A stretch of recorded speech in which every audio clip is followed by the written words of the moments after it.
সংসারে আগুন লাগিয়ে দিলে কেমন হয়? Vivo X300 Pro versus Vivo X200 Ultra।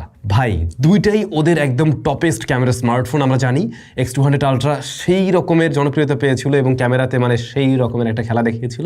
But অনেক সময় এমনটাও শোনা যায় নতুন যে আসছে তাকেও বিট করতে পারে আগের জিনিস। তো আমরা সেই জিনিসটাই পরীক্ষা করে দেখব X200 Ultra আসলে X300 Pro কে বিট করতে পারে কিনা। কারণ দুইটা স্মার্টফোনে ক্যামেরা আমরা সিমিলার সেম দেখছি। দুইটার মেইন শুটার হচ্ছে 50 মেগাপিক্সেল, পরবর্তী শুটারটা হচ্ছে 200 মেগাপিক্সেলের যা telephoto zoom lens, periscope telephoto, এবং সেখানে আপনারা 3.7x জুম পেয়ে যাবেন।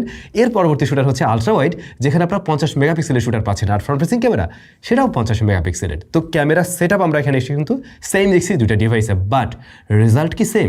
রেজাল্ট সেম নাও হতে পারে, কারণ Vivo X200 Ultraতে কিন্তু রয়েছে স্ন্যাপড্রাগনের প্রসেসর 8 Gen 3, বাট এটাতে রয়েছে মিডিয়াটেক ডাইমেনসিটি 9500। সুতরাং মিডিয়াটেক আর স্ন্যাপড্রাগনের এখানে একটা খেলা থাকতে পারে, আইএসপির ব্যাপার স্যাপার রয়েছে। চলেন এত কথা না বলে আমরা ক্যামেরার স্যাম্পলগুলো একটু ঝটপট দেখে ফেলি।